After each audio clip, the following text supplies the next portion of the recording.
alone. In fact, right, while I say certain duration, certain things kick in, right, but in fact, right, that's only at the start. Once you already start exercising, like today, right, when we run 1 minute 40 at 80% and then 20 seconds at 100%, right, like which energy system is being used is very hard to tell already. In fact, all three are being used. And chances are when we are doing the 140 at 80%, right, we are using a lot of the aerobic one, perhaps a little bit of anaerobic, okay, because especially if you feel that your legs are burning very heavy already, right? And if you, in the last 20 seconds, you need to step up, right? The stepping up part, you will use the store of ATPPC, okay, a little bit, if they actually got reversed back again. And you also use the lactic anaerobic. That's why after the 20 seconds, wow, your legs feel very numb, okay? That's the reason. So they overlap, and we always get all of them. In the beginning, right, it is actually the sequence that is actually the thing. And the sequence, right, could be understood by the location, okay, of the things. Aerobic, right, always takes some time to kick in because, right, you need to have oxygen delivered to the cells. So, right, when your heart rate is at, let's say you start a run, your heart rate is still very low, and you are not breathing hard yet. What that means, right, is the capability, the delivery of oxygen to your cells, right, are limited. Okay, so you, as much as you want to do, aerobic is a good system, but you can't get it working at the beginning because the oxygen are not transported. That's why we do warm up. Okay, the warm up that you need to do, right, in anticipation of, let's say, a 1K race. That's 1K race. You hope that at the beginning, right, you are as aerobic as possible already. How you do it? You need to be you need to get your breathing to be heavier. You need your heart rate to go up. So, but heart is pumping harder to deliver the oxygen and rich blood, okay, to muscle cells. This one let's look at this graph. The utilization, right, the proportion, if you actually tally up at the end of a workout, x-axis is the duration, starting from seconds. This is not a linear one, it's actually multiplied by 2, okay, almost. So it actually drop, okay, anaerobic contribution. Aerobic one, the longer it is, right, the more contribution it has. What determines how well we can perform aerobically? And I need to stress, right, aerobic system, right, is a system that we need to understand really, really well in our sport, okay, canoeing, because it plays a huge part of canoe marathon 1K race. If you are a 200-meter person, right, then it's totally different. Okay, then you speak to Marvin to ask him. I don't know much about that. Okay, how to make adaptations in that way. What is VO2 max? You hear this word a lot. It is volume of O2 maximum. Okay, the maximum uptake of oxygen from the air that you breathe in. So how people actually measure it, right, is in the lab context. You are put on the treadmill. Progressively, the treadmill will run faster and faster and faster. So that means you have to run harder and harder and harder. Okay, you're given the oxygen. It's I think it's just a mixture of nitrogen and oxygen. Okay, it's a lab gas. And you breathe it in, at first it contains so much oxygen by proportion. You breathe out, it contains less oxygen by proportion. You subtract, you know how much oxygen you have taken in. And as the thing goes harder and harder, you work harder and harder, so your oxygen uptake will become, will plateau. Okay? Finally, right, you reach a certain maximum value. So that is how you measure VO2 max. Unfortunately, right, this is very hard to determine for the rest of us. We are not elite, we don't have this facility. And this thing, right, is also very hard to determine with non-running exercise. Okay, you need to run. For the simple reason, the energy outputs, right, and energy demand from, let's say, kayaking. You can sit on a kayaking ergometer and you do this. You wouldn't be able to measure your VO2 max one because, right, the demand of the sport is not enough to trigger your lung to work maximally. Okay, running at every intensity use more oxygen than kayaking, which is why if you want to build lung capacity, you need to run. Okay, because if you say running at 80%, it is equivalent. You're pushing your lungs as hard as say kayaking at 90%. That is why, right, people say you should run, you should do this. You may not understand why you should do it, but that's the reason. Okay, your lungs work harder. I think mine is about 60 around there. The Tour de France cyclist, right, the winner is about 90 plus. Very, very high, insane one. Okay. Lance Armstrong, is close to 90, but you don't know the 90 come from where. Lance Armstrong and some people, they do the blood doping. They increase the amount of hemoglobin in the blood so that you can take in more oxygen. Okay. How you calculate this is actually useless because you don't even get to measure this. But if you do, right, the units of VO2 max is denominated by your body mass per kg of body mass, and it's a rate, so you can put the per unit time here, okay? And the volume is using milliliters. So if you measure this, what you do, divide by your mass, okay, to derive the value. Let's look at some experiment that people have done before regarding our energy system. Example 1, there will be a lot, okay, brace yourself for this part. Example 1, people are made to do 3 times 1 minute sprint, 1 minute rest, okay. This is the protocol of experiment. You do a muscle biopsy, take a needle, okay, plunge it into the muscles, take out a cross section, the contents of the muscles, and then you figure out what's inside that bit of tissues that you've taken out of the muscles. Take it 3 times, 1 time before, 15 seconds right after, and 30 minutes right after, 30 minutes after. So this is after you recovered already. Okay. So what do people see? ATP value, right, remains more or less the same. Okay, it doesn't change drastically. Okay. However, right, the PC value changed a lot. So this is what we talk about the first system. Okay. The ATP PC, right, it breaks down into ATP and PC. Okay. So you will naturally find that there is lesser of these things in your muscle right after, because you have used it up. You haven't gone the reverse reaction to restore it. But after exercise, after you recover, right, it actually recovers back. It's a bit higher, probably due to some overcompensatory mechanism. Glycogen, the storage form of glucose, before 88, after 58, then after that become 70.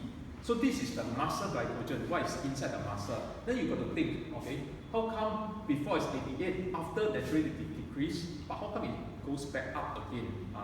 Many reasons. The most straightforward one, right, is your body, because of the exertion, has already sent out the hormones to start to ask liver, hey, no, okay, release some glycogen, okay, and also there are other hormones telling other parts of the body, convert things into glucose, deliver them to the muscles that need it. So upon recovery, it actually goes up. So this is the signs of recovery.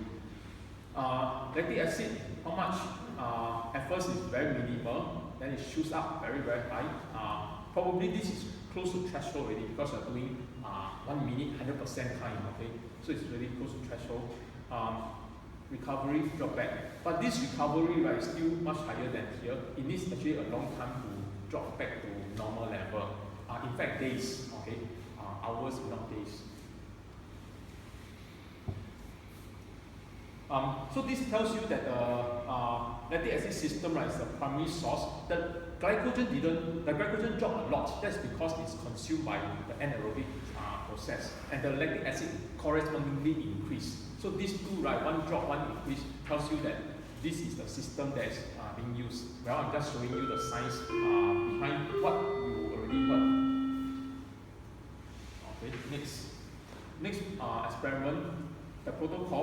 you compare two set of trained and untrained, actually we're comparing with themselves, okay? Treadmill running 70% of VO2 max, so it's standardized. You run according to how hard your lungs are working, okay? Make your lungs work this hard. Run until you die, okay? So see how long can you last.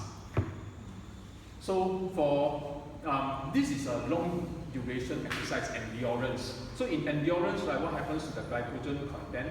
Starting from the untrained one, right, glycogen start from 94, 39, 21, 11, 0.6 exhaustion already. It's really, really low. So you see, this is actually what we know as fatigue, okay? Already, okay? And that is triggered because glycogen depleted. So this one is very scientific one. In the general sense, right, fatigue is usually glycogen depletion. But there's also fatigue that's induced by central nervous system failure. That one is yet another story. But that one is more arguable. This is more mainstream. Glycogen in the stock meal also the same, except that the trained meal, right, the depletion is slower. That means, right, training has an effect on your efficiency. Okay, you can last longer.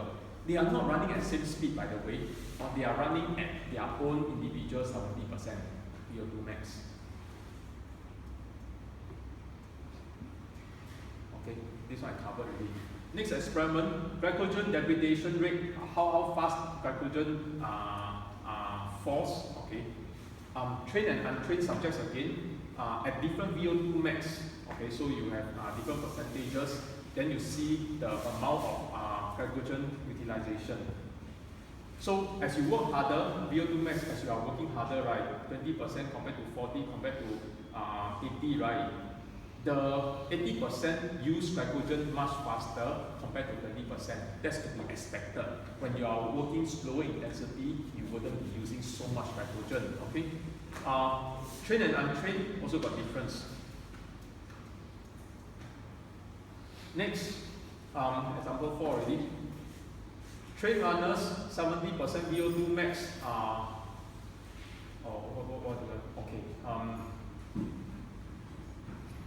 This is about perceived exertion. So we are making people doing the same thing, right? 70% effort, okay? But as you see, right, on this axis, this y-axis is muscle glycogen, so it's this graph. X-axis is the time. On the other y-axis, right, is the perceived effort. How hard you feel you are doing it. But notice, right, it is 70%. Is 70% VO2 max. So it is working the same effort. However, right, you are getting tired. So while you are working at the same efforts, right, your exertion, how you feel, is actually higher and higher. And it correlates strongly with muscle glycogen. So you may be doing the same. So this is the situation, right, that we find very familiar when we're training, right? I mean, you don't pedal with your coach enough, okay?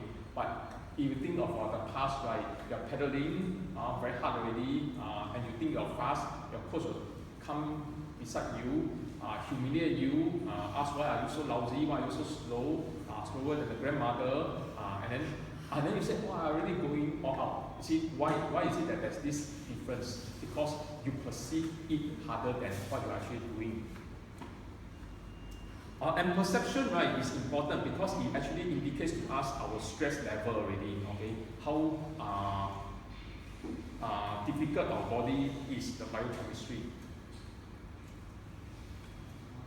Next, example 5. We compare trained runners, right, athletes, 4 days on different type of diet, 10%, 50, and 85. Treadmill running at same individual intensity, okay, some 65%. Then we do the muscle biopsy again for glycogen. So what does it tell us? Time to exertion, right? The low carb one die the first, okay? High carb one can last, okay? So this is actually very important. Some people pongset already. The training can be 30 km, but you pongset 18 km. The last 12 km is just crawl through one, okay? How meaningful is that whole training? It's only half the training is meaningful. The rest, right, is just going through the motion if you don't watch out on this. Okay, next. This is interesting. If you don't take enough carbs, right, okay, low glycogen level. Also, this is first graph is for the pre-game, right, before a soccer game. Glycogen level is here, during is here, after is here. This is to be expected, okay. But let's look at the next graph. Comparing people on a high carbs diet, right, with a high glycogen level initially, the person high on carbs, right, is walking lesser than the person low on carbs, which is encouraged. You want your players to be walking the match, unless you are really that good, nothing to play for. They are running more. Obviously, right, running is because they can. Okay, this one don't take already, and overall they are moving more. So team sports, this is also applicable. Next, last example. 3 successive days of running 10 miles, 16 km at 80% of VO2 max. This for trained endurance runner. So we have two groups of people, one on 70 and 80, 58 and 70% carbs intake. Okay, 3 days. So let's see their performance. Every day they have to run. This is the outcome. First day training, so obviously glycogen level drop. Okay. Then you eat and you eat, okay. So 24 hours later, right, is the second training on the time axis. So the next day's training, you drop again, then you eat and you eat, okay. Then you drop again, and you eat and you eat. So after 3 days, right, those on low carb diet, their muscle glycogen, right, is actually like 20% of the initial. So the muscles, right, are already not storing enough energy. And this is progressive, okay? Yeah. And the one is not even low carb, it's 58%. If you actually believe things like Atkins diet or whatever, right, they tell you to consume like 30% carbs, right? I think that one is dangerous, really. Okay.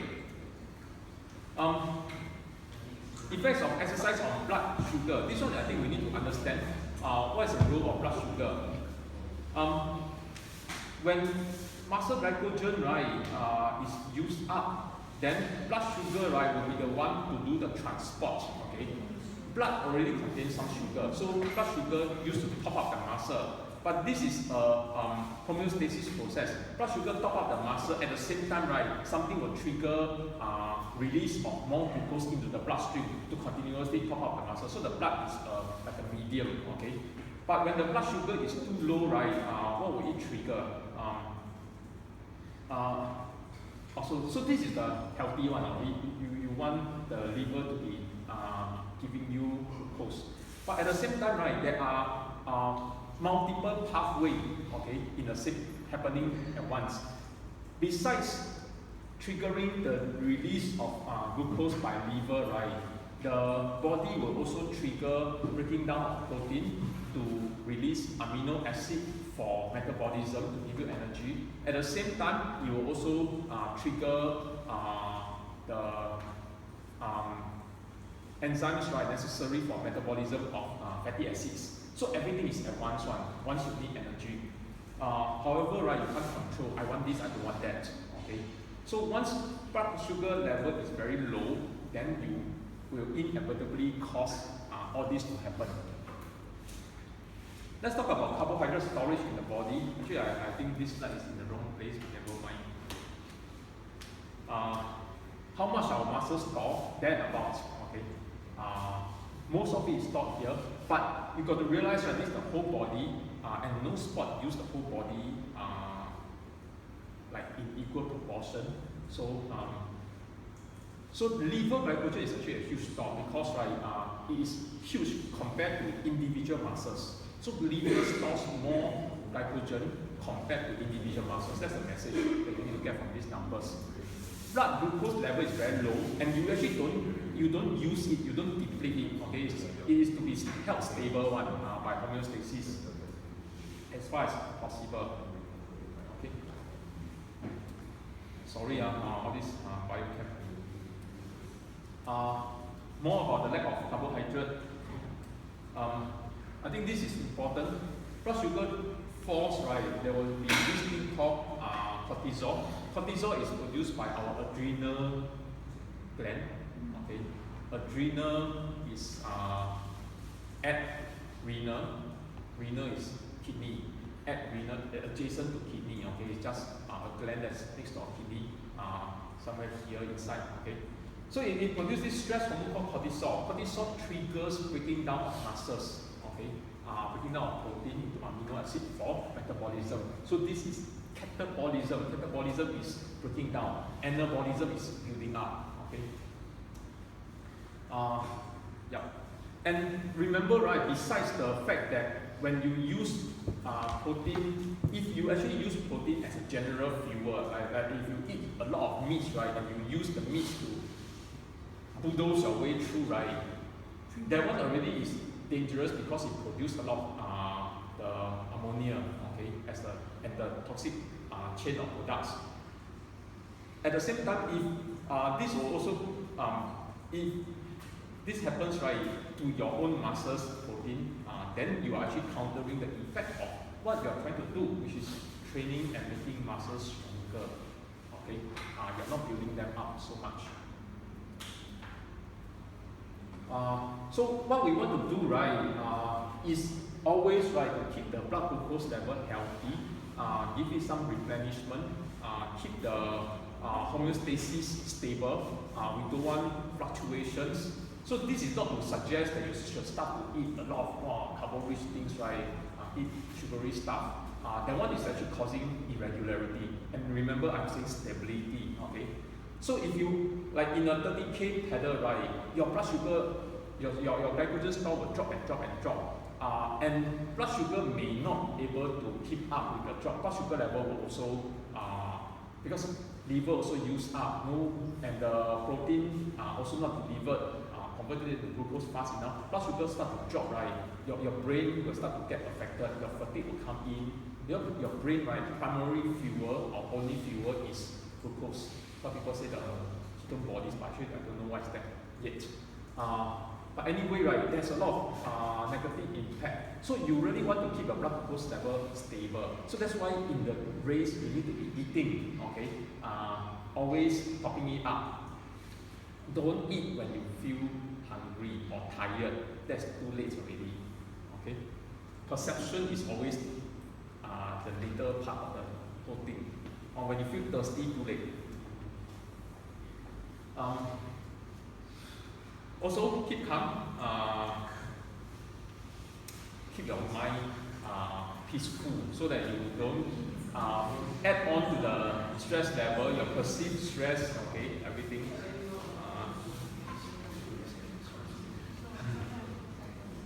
Next, factors that may increase carbo needs, okay. Let's look at this. 20 times 1 minute sets, right, at 90%. 1 minute you can pedal how far? If you are really, really fast, right, 1 minute is 250 meters, right? Times 20 sets is 5 kilometers, right? And if you are slow, like me, 4 kilometers maximum in this program. Here, 10 kilometers, yeah. Which one burns glucose faster? This one, okay? Because this is very anaerobic. Anaerobic wastes glucose, burn and burn and burn and burn, okay? Yeah.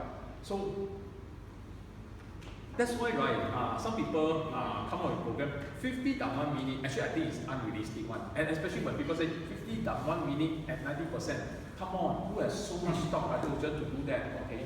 It is not possible. Unless you say you change the intensity, otherwise you're just cheating yourself. You're just telling people it's a perceived 90% only. It's not a real 90%. Duration will cause the needs. Extreme temperature will cause higher needs. Extreme altitudes will cause higher needs. Age, as you grow older, you need lesser. Okay, so I'm easier to maintain than you. How much will you take? And when should you take it? During exercise, if it's a long training, you should be taking simple carbs just to top it up. But danger, do not get addicted, because right, some things is a double-edged sword. You during training, right, you drink Ribena, okay, to give you the energy. After that, right, can you be clear enough to say, oh, I'm not training, I don't need to.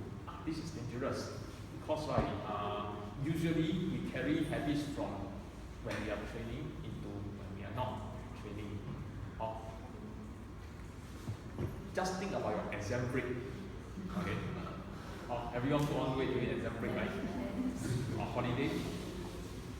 How much should you take? You should take about 8 to 10 grams of carbohydrate per kg body mass. So you see, for a girl, right, 50 kg, if you follow a 10, that's easier. 500 grams of carbs. 1 gram 4 calories, 2,000 calories on carbs alone. Okay, this is the recommendation by the nutrition textbook, not I say one. Okay. But I believe, right, that the body composition makes it, but it's let's go on. You need to be consuming, right, regularly after the exercise, and not at one shot. Okay. Just consume and consume and consume. How much? 1 gram each time per kg. 60 grams each time. 60 grams is what? 60 grams is like 1 bowl of rice each. Okay. Is it half banana? I don't think this is so little. This number may be wrong. This could be 1 full banana. Okay, choosing carbs, what do you choose? This is no-brainer. You don't want to use this kind of empty calories. Okay, we'll talk more about that. You want overall nutrients to be high. Okay, so choose things that don't just carry carbs; they carry a lot of other things, like fruits, for example. Okay, let's go on. So typically, right, things which are in a more natural state is good, okay? And so what do I mean? Wholemeal, right, versus white bread, this is better. It has plenty of fiber. Yet at the same time, a lot more vitamins and minerals. The minerals in a grain, right, 80% is in the bread, the covering, and also in the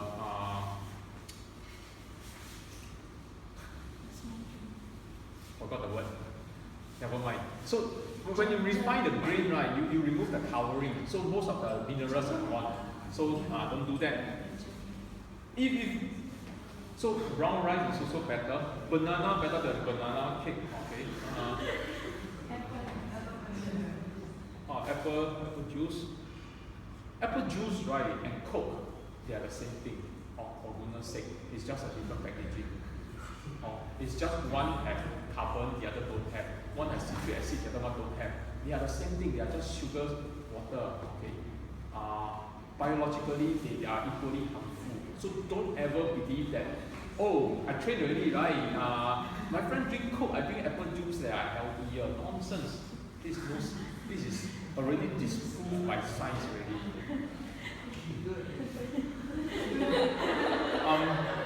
I need to share right, the exception. When do you not do this? Typically, right, when you eat more natural state, you have more fiber, so you have bowel movement.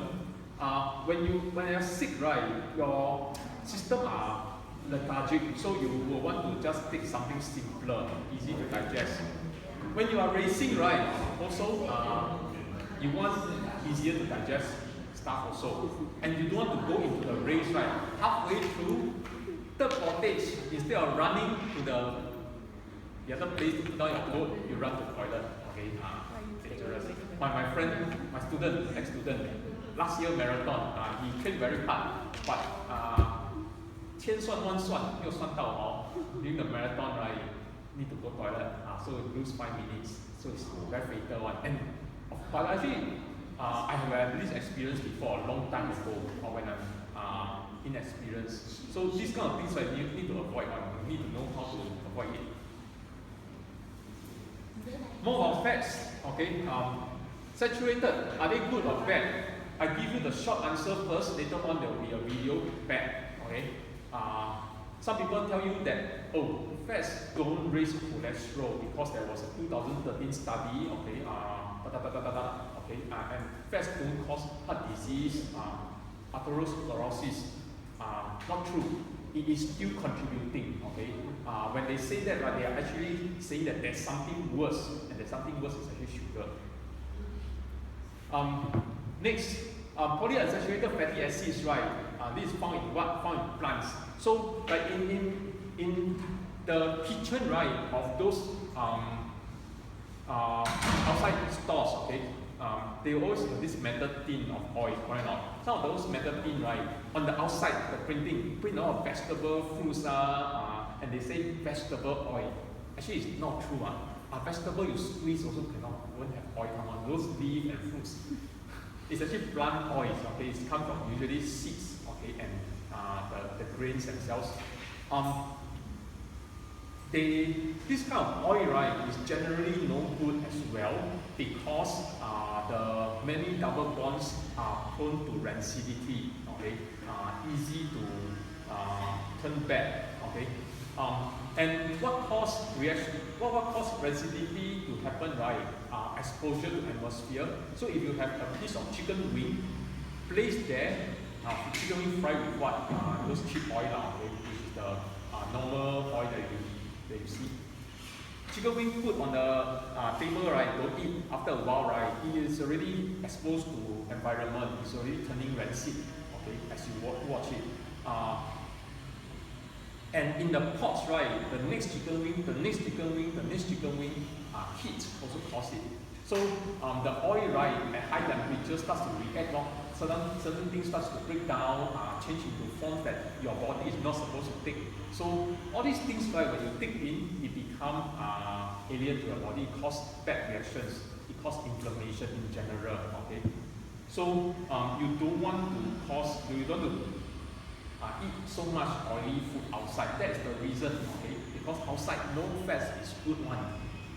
Nobody spends good money to give you good fats. And for that matter, right, and even if people spend good money to give you expensive fats, it is also not good fats, butter, okay? So butter is actually preferably avoided. Processing 100% cheap oil, no need to think about it one. Is definitely the cheapest possible oil. And if you know something about trans fat, if you understand this 10 seconds, good for you. If not, right, forget it. Okay. Trans fat, because of the cis-trans configuration, it is long chain, it is not folded up. There will be more van der Waals forces, so its melting point will be higher. So it is at solid state at room temperature. That is the chemistry condense. So that's why trans fat is used in food production, because it keeps it doesn't turn oily, it doesn't become liquid oil. So it keeps the food, right, in a more flavorful state longer. That's why it's used in food processing. And if you eat margarine, right, margarine is also to be avoided, because margarine is actually polyunsaturated fats, hydrogenated. They try to add hydrogen to increase the more hydrogen into the chain, right? So that when the Waals forces increase, a bit more increase, and it becomes solid form again. Okay. So long and short, right? There's actually not much fats that we can simply consume, really. Okay. The fats that you should consume, right, should be consumed inside the food itself. Lesser to be added. Okay. If you at home eat vegetable, the frying process a little bit. Okay. Deep fried chicken, too much already. That one is dangerous. Have you fried chicken before? I hope you try, okay?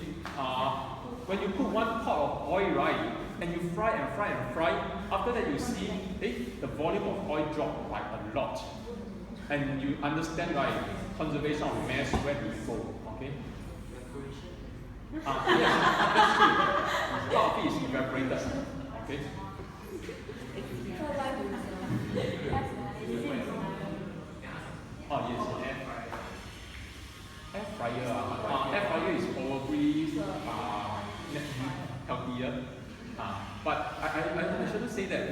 if you fry what? If you fry chicken wing, you are still eating the chicken wing, and the chicken wing contains a lot of saturated fats. Chicken wing got the most skin, that's why it is nice, right? We eat chicken wing because of the skin, okay? Because of the fats. What about coconut oil? Some people are very obsessed with health things. Coconut oil, right, it is beneficial medically for people with type 1 diabetes, okay? They want to cure this group of people. So this is one of the proposed treatment method. But normal people, right, you should still avoid it like how you avoid saturated fats in general, okay? Omega 3 and omega 6. Let me give a shortest possible summary, right, of their effects. Omega 3, right, anti-inflammatory, okay? Omega 6, pro-inflammatory. Both processes, inflammation and anti-inflammation, should be in our body.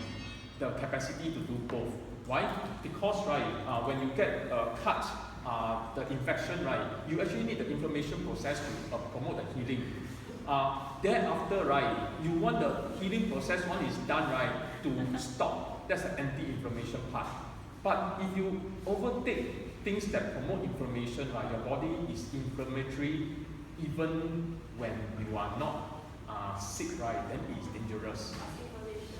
Inflammation is a sick state of or it's an abnormal state of the cell in general.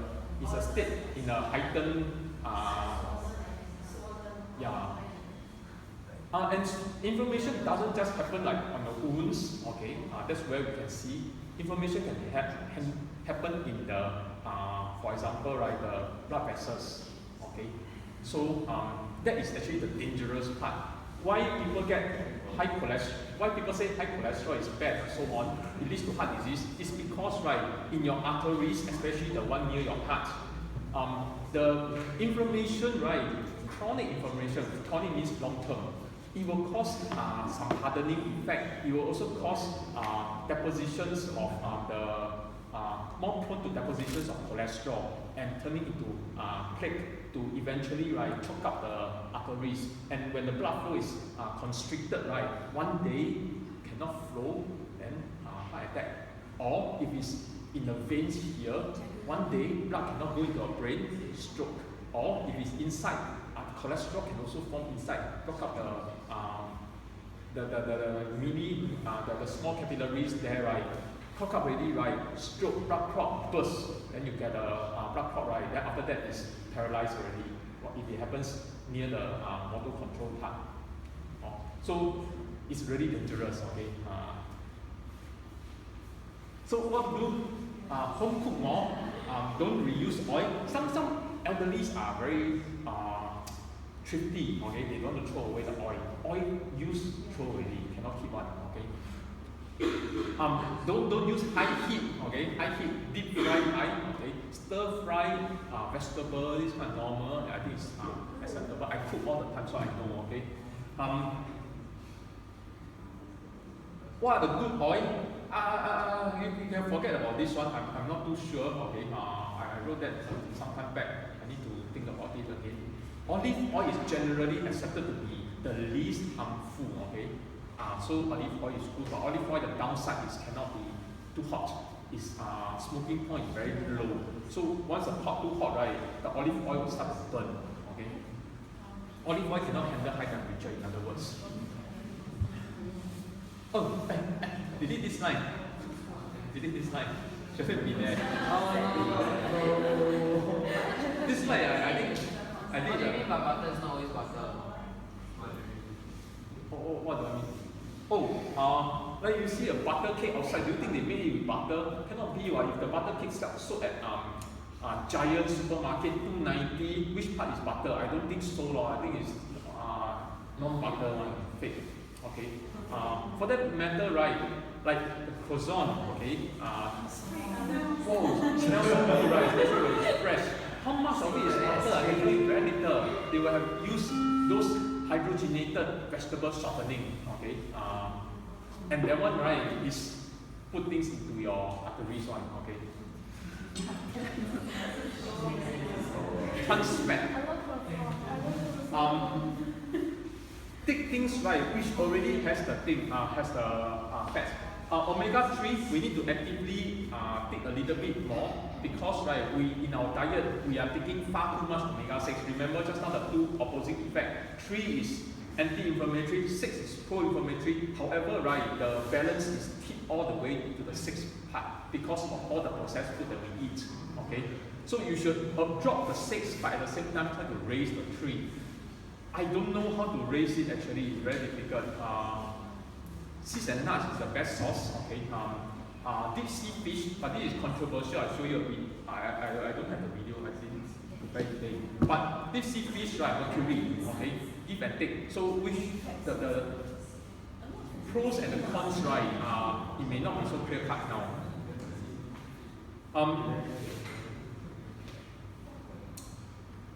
Yeah. What is flax? Flaxseed is a certain, I also don't know what plant is that. What if I put it inside my home milk? Okay, what is protein? What protein are better? Our body, right, have 22 amino acid. Is the Lego block, okay? Protein, right, is a huge chain, okay, or complex structure. Amino acids, right, you can think about it as 20 different shapes of Lego block, the basic block, and then you put them in whatever order. So we have 20 amino acids in our body. Most animals also have the same amino acids, all 20. So when we take meat, right, naturally we will have taken the same 20 amino acids in the correct proportion. That's what people meant by high quality protein. Okay, same for milk, but not cow's milk is close, but cow's milk got a lot of problem because you are making you're drinking the secretion of another animal whose mammary glands are inflamed because some farmer is squeezing them every day or by machine. And animals produce milk when they have babies, but those cows never have babies, or maybe they have once. Then after that, right, they continuously being squeezed until they become grandmother and die. Okay, in the process, right, to prevent them from falling sick, so they can keep on squeezing, you give them plenty of drugs, antibiotics, and so on. Okay, so do you want to drink? Let's say you see a old grandmother on the street, okay, taking a lot of pills. Do you think that it's a healthy source of? Think about it. And our body, right, only needs milk when we are young. Okay, actually, we only need milk when we are young. When you are older, right, naturally, right, we should be off milk already. In the past, right, like when we are in the caveman stage, you see the adults, right, go to the mother, oh, I'm hungry. The mother say, what do you expect me to do?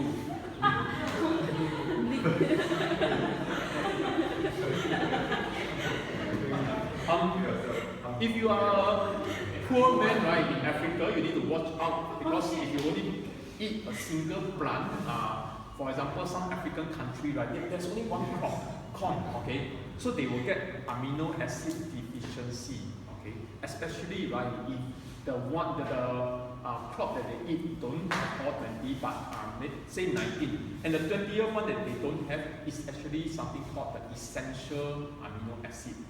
Our body can make a lot of amino acid actually, but there are 9 that we need to take from food that our body can't make. So they are called the essential, but they are the essential not because they are the most useful. They are the essential simply because we can't make them. So when you take essential amino acids, right, what you do is you take them in, use them to synthesize other things. Okay. So don't be fooled by this word essential. This will definitely appear in supplements. Okay, they want to bluff you to think that these amino acids are the most important. No, you see, it is just that you can't produce them. You take them in to produce other things. Okay. Another consideration is this idea called nitrogen retention. I'm just showing you what's sports physiology textbook. Okay. How readily we absorb them. Whey protein very high, 8, so on. Okay. In general, right, we don't absorb plant protein so well, which may not be a bad thing. Okay.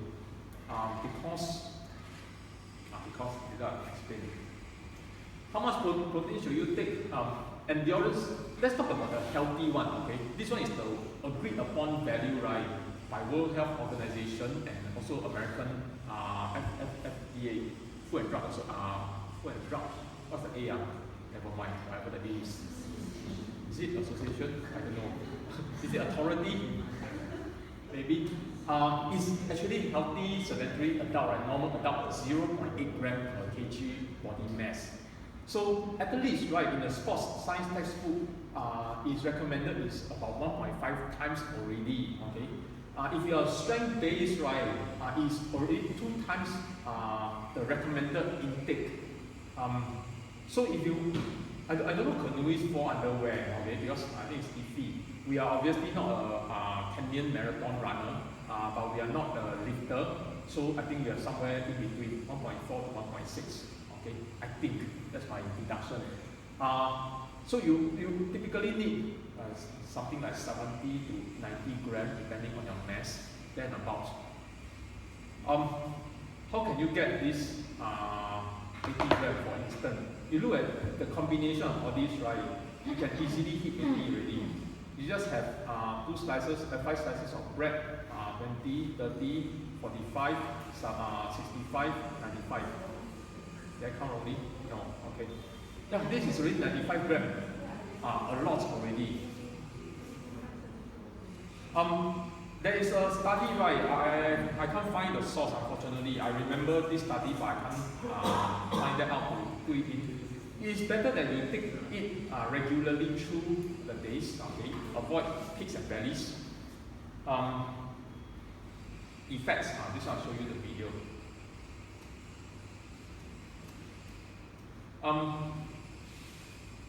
Summary, you need to satisfy your caloric intake. That's very important. Eat enough, okay? A lot of people don't eat enough. And the thing about don't eat enough, right, is there always be a backlash. It will hit you back again. And then you'll start to binge at times that you are not in control. When you're stressed or when you are working in more, when your sense of you're not very guarded around against your surrounding. Okay. Next, right, eat good. Okay, what should I say about this? I think it is a good idea to eat a good breakfast. Okay, this is an opinion. I don't do impose my opinion too much. This one is important during training. You need to replenish. After training, right, you see, our body is still in a state of low glucose after training. What should you be doing? You should you should give it some assurance. Everything is okay now. Training finished. I have access to food. Then you will stop all the triggers, right, to burn muscle, for instance. So after training, right, the most important thing is actually not to take in protein. It's actually to replenish the glycogen store. Number one priority. This is almost undisputed. Okay. Okay. Next, this part. I will talk a lot less and you'll watch some videos. This is from the Health Promotion Board website. What are Singaporeans suffering from? 2010, this is closest to us. 23% or close to 1/4 has hypertension, high blood pressure. 1 in 8 or 1 in 9 has diabetes. Probably you see, look at this trend, it will go up and up and up, faster and faster. Total cholesterol. This one, right, because of the concerted public efforts, right, to not eat so much animal products, right, avoid red meat, all this. This is the public health education more successful. So you see, the trend is dropping slightly compared to last time. Okay. Obesity, however, is going up. Strange. How come, right? When cholesterol associated with fats, right, fats intake is going down, how come obesity is going up? If fat don't make you fat, what does? Okay. Smoking, this one. For cancer, for people with cancer, right, what are they suffering from? Colorectal, the highest, okay, for male, lung cancer, smoking, prostate. Prostate due to what? Prostate, right, and breast cancer, right, in female are actually the same thing, okay, has a similar kinds of factors leading to their occurrence. The liver problem, drinking, and also other things. Okay. For women, breast cancer. Let me just spend some time, right? Since today the girls' team attendance is very high.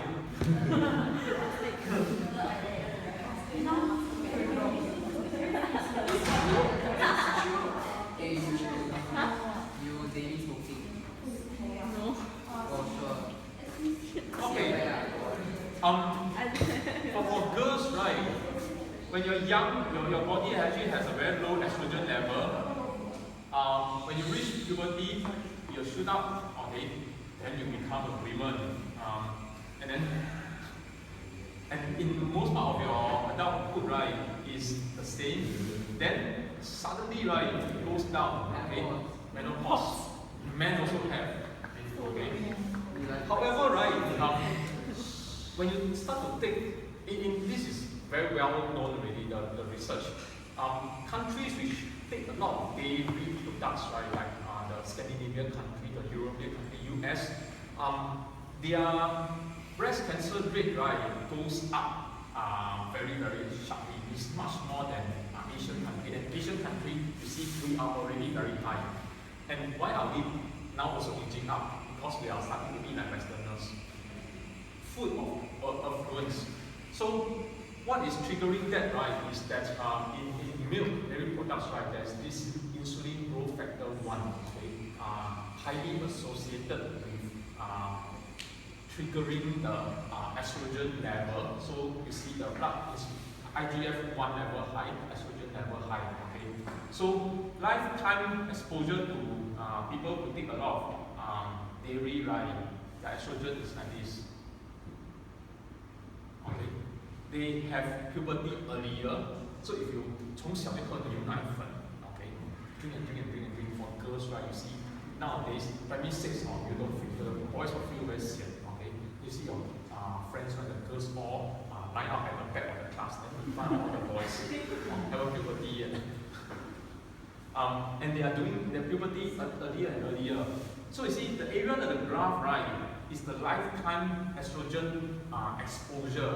The larger this is, the higher the breast cancer risk, okay, and all the women cancer, okay, linked to this. So this is dangerous, okay, and what causes this higher? How to get out of this? 2 ways. Number 1, right, take less animal product, take less dairy especially. Number 2, have children. Because when you have children, right, your estrogen level will fall. So if you are like my grandmother, right, have 15 children, you're pregnant 15 times. So about 12 years of your life, you are carrying a baby, right? Your lifetime exposure is very low. Okay? So you're safe. So consider that, okay? Then what about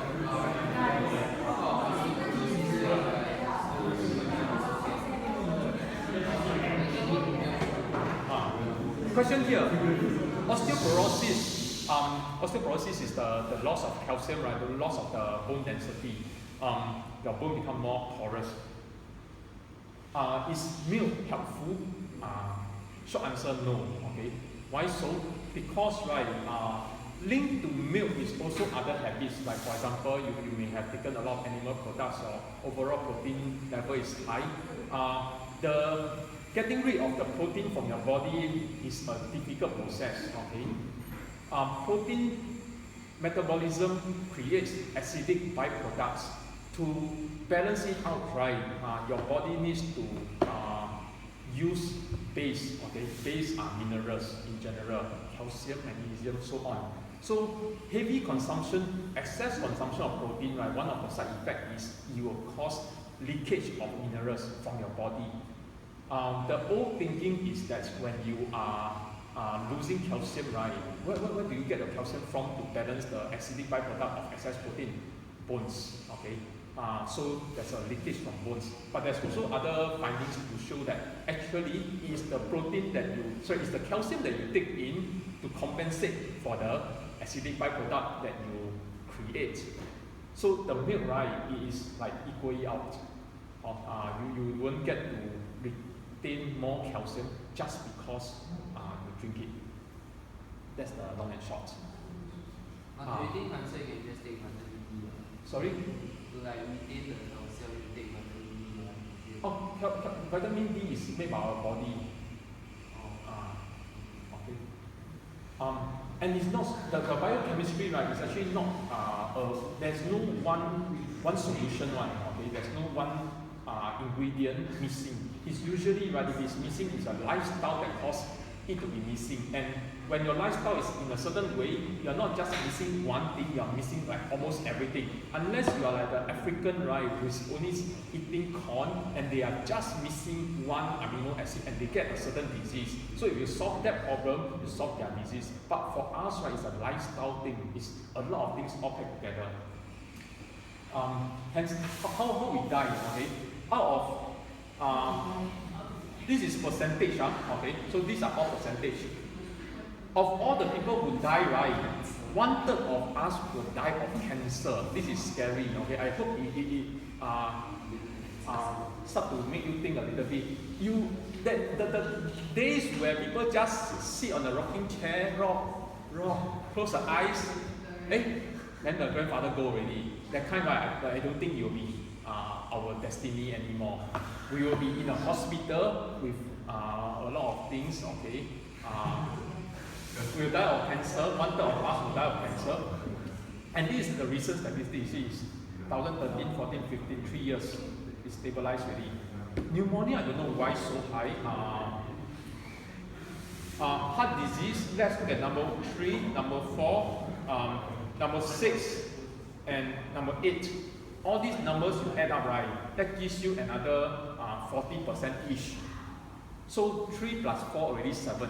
7 of us, right, will die of heart disease or cancer. Okay,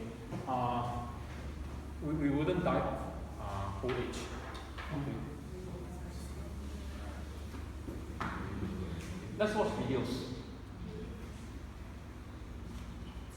In modern times, we want to keep our uric acid levels as low as possible. How are we going to do that? Well, there are two main things that raise your uric acid level. Purines and fructose, which means mostly meat and sugar. Everything from bacon and brains to fish, poultry, shrimp, and veal. And then both sugar and high fructose corn syrup are both about half fructose, which leads to uric acid production in the body. That explains why a spoonful of sugar helps the blood pressure go up, along with the risk of gout in men and the risk of gout in women, and the risk of hypertension, obesity, prediabetes, diabetes, kidney disease, and cardiovascular disease. We went from eating about 4 pounds of added sugars a year to now about 100 pounds per person. It's like a 1/3 pound of sugar a day. This could be playing a role in the dramatic rise in chronic disease over the last century, as argued in this award-winning recent paper, The Evolution of Obesity: Insights from the Mid-Miocene.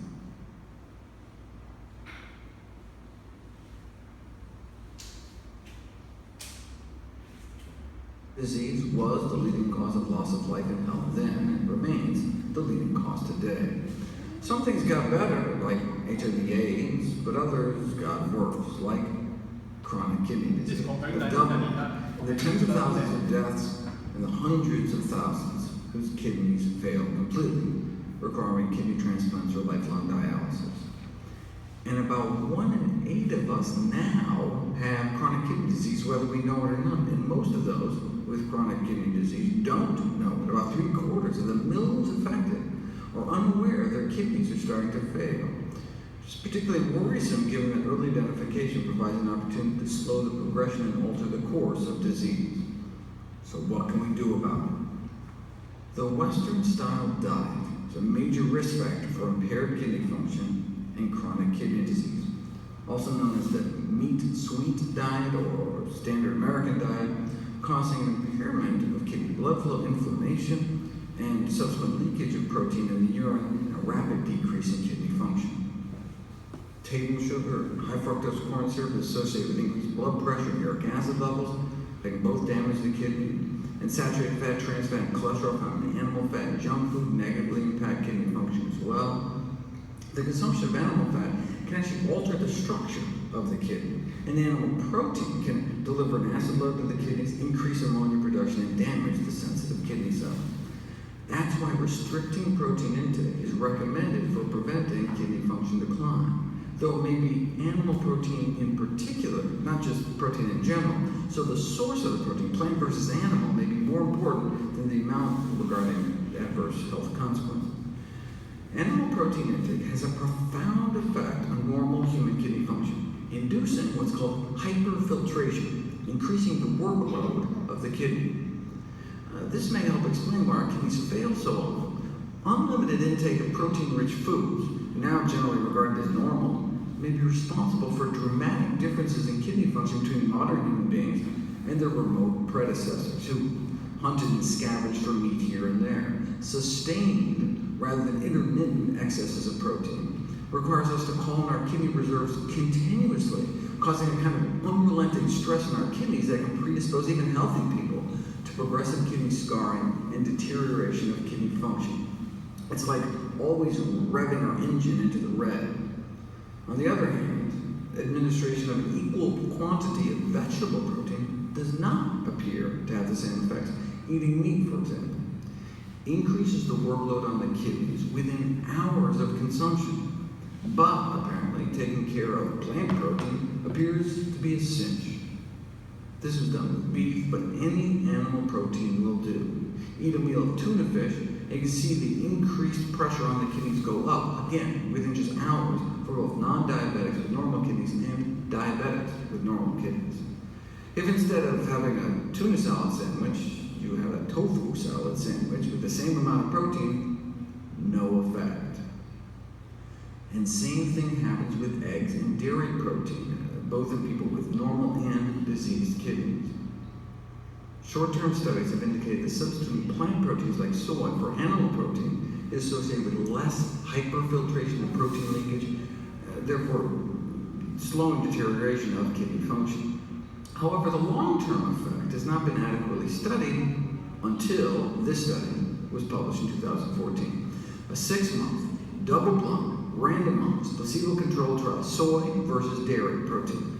And the consumption of whole soy tended to preserve renal function, kidney function, compared with milk in individuals with lowered renal function. Similar results were reported in diabetics. Even just giving isolated soy protein appeared to make things better compared to dairy protein, which made things worse. Once one's kidneys have deteriorated to the point where they're actively losing protein in the urine, a plant-based diet may help turn it off and on like a light switch. Here's protein leakage on a standard low-sodium diet. Switch to a supplemented vegan diet, low sodium, vegan.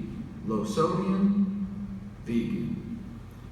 What is going on? Why does animal protein cause that overload reaction, but not plant protein? It appears to be an inflammatory response triggered by the animal protein. We know this because administration of a powerful anti-inflammatory drug abolishes the hyperfiltration, a protein leakage response to meat ingestion. Here's the typical kidney stress response to a meat meal, but here's with the anti-inflammatory drug on board, confirming the role of inflammation and the impact of animal protein on our kidneys. So this graph right shows if you eat a drug at the same time you eat meat, the anti-inflammatory drug can keep the levels low. The drug is working. Okay? In other words, right, the anti-inflammatory drug is trying to bring down inflammation of the kidney. Anyway, right, this is a really sensitive topic. I will just spend 10 seconds here to let you see. there's no shortage of proteins because protein is a fundamental building block of life, of cells, okay? Any cells, right, living things will have protein, okay? And protein are just the amino acids fundamentally, the building blocks. You break them up the same, okay? It's just that animals want closer in composition percentage of the 20, right, to us, okay? But if you eat a basket of vegetables, right, you will end up with sufficient and good intake that our body needs, okay? Yeah. So you see, everything has. In fact, right, by percentage calorie, let's say you take rice. Rice gives you, say, 100 calorie of energy. 10% of it, right, is around 10%, 10 to 15% is from protein. So it's actually a really rich protein food already. Okay. Other things I need to say. Even vegetables, you see, how come of protein one? Because it's a building block, okay, of cells. Next one, something that every man and woman need to worry. Colon. Colorectal cancer is the second leading cause of cancer death in the United States after lung cancer. If you look at the rates of lung cancer around the world, they vary by a factor of 10. If there was nothing we could do to prevent lung cancer, if it just arose spontaneously, happened at random, you'd assume that the rates everywhere would be the same. But since there's such a huge variation in rates, you assume there's some external cause. And indeed, we now know smoking is responsible for 90% of lung cancer cases. So we don't want to die of the #1 cancer killer by just not smoking. We can throw 90% of our risk out the window.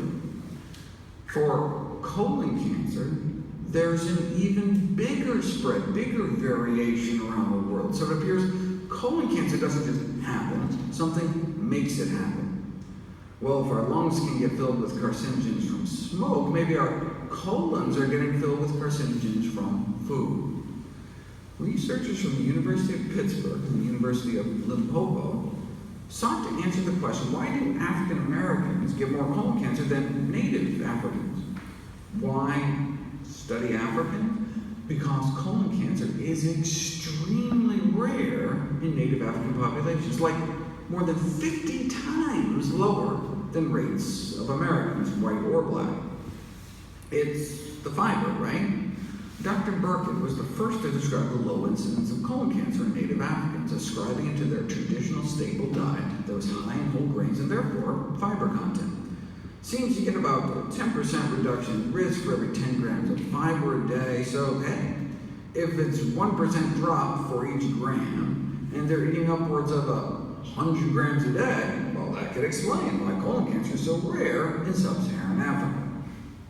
But wait a second. The modern African diet is highly processed, low in fiber, and yet there's been no dramatic increase in colon cancer incidence. The modern African diet has a low fiber content as most populations now depend on commercially produced refined cornmeal. We're not just talking low fiber intake, we're talking United States of America low, down around half the recommended daily allowance. Yet colon disease still remains rare, still 50 times less colon cancer. Maybe it's because they're thinner and exercise more? No, they're not, and no, they don't. If anything, their physical activity levels may now be even lower. So if they're sedentary like us, eating mostly refined carbs, few whole plant foods, little fiber like us, why do they still have 50 times less colon cancer than us? Well, there is one difference. The diet of both African Americans and Caucasian Americans is rich in meat, whereas the native Africans' diet is so low in meat and saturated fat, they have total cholesterol levels averaging 139, compared to over 200 in the U.S. So, yes, they don't get a lot of fiber anymore, but they continue to minimize meat and animal fat consumption, supporting evidence that perhaps the most powerful determinants of colon cancer risk are the levels of meat and animal fat intake. So, why do Americans get more colon cancer than Africans? Maybe the rarity of colon cancer in Africans is not the fiber, but their low divergence of opinion as to Skip up. Go to the next video.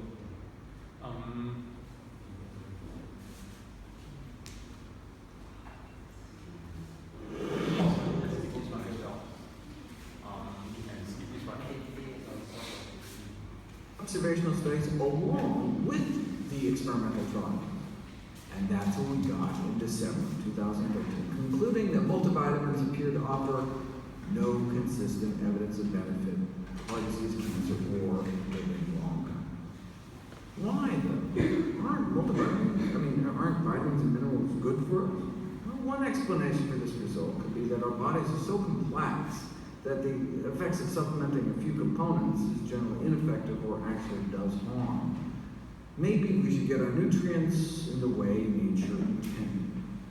The accompanying editorial concluded enough is enough. We should stop wasting our money on vitamin and mineral supplements. Americans spend billions on such supplements. A better investment in health would be eating more fruits and vegetables. Imagine if we instead spent those billions on healthy food. This is not the aisle we should be getting our nutrients from. With the money we save on pills, we can buy more of the best multivitamins on earth.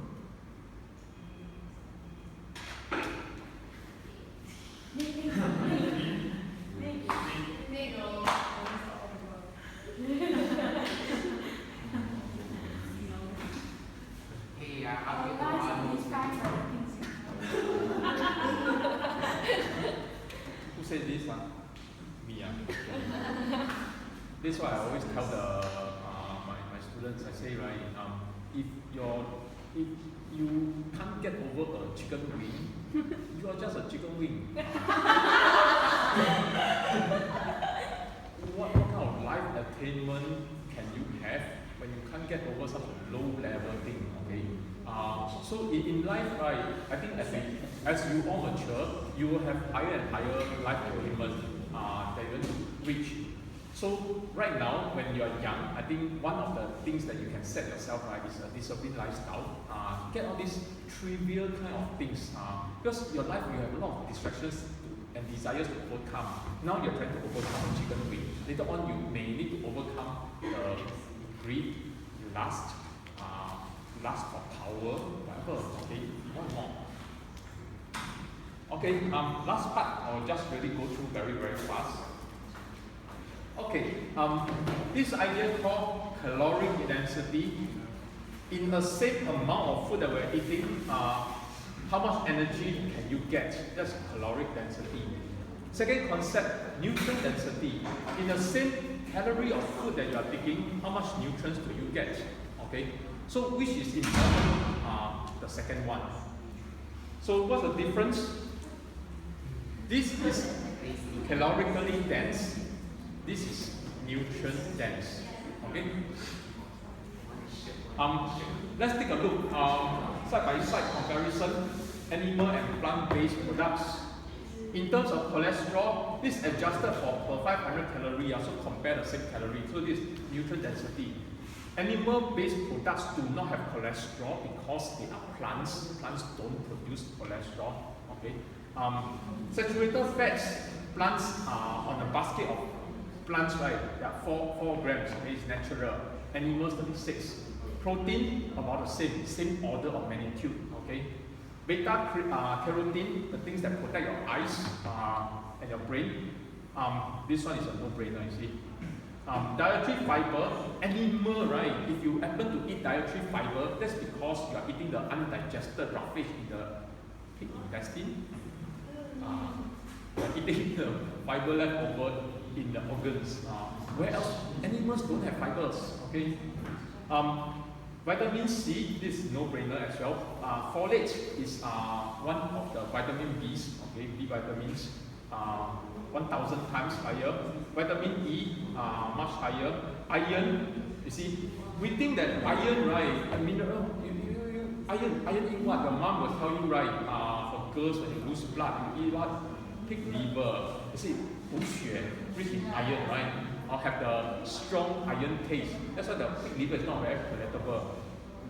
Surprise, plants win. Okay. magnesium, 10, 1 order of magnitude higher also. Everything. Calcium, and we are not even comparing some soya. It's a basket of fruits, vegetables is, I think, tomato, potatoes, broccoli, and something else. So it's just a basket of fruits and vegetables compared to a basket of meat and dairy. Same calories, okay? So graphically, this is how they compare.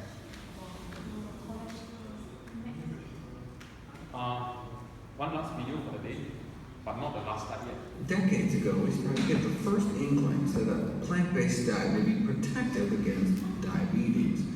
Studies going back a half-century found that those eating meat 1 more days a week had significantly high rates of diabetes, and the more frequently meat was eaten, the more frequent the disease. And this is after controlling for weight. Even at the same weight, those eating plant-based had but a fraction of the diabetes rates. And if anything, vegetarians should have had more diabetes just because they appear to live so much longer, so have more time to develop these kinds of chronic diseases. But no, apparently lower rates of death and disease. Fast forward 50 years to the Adventist II study, looking at 89,000 people, and we see a stepwise drop in the rates of diabetes as one eats more and more plant-based, down to a 78% lower prevalence among those eating strictly plant-based.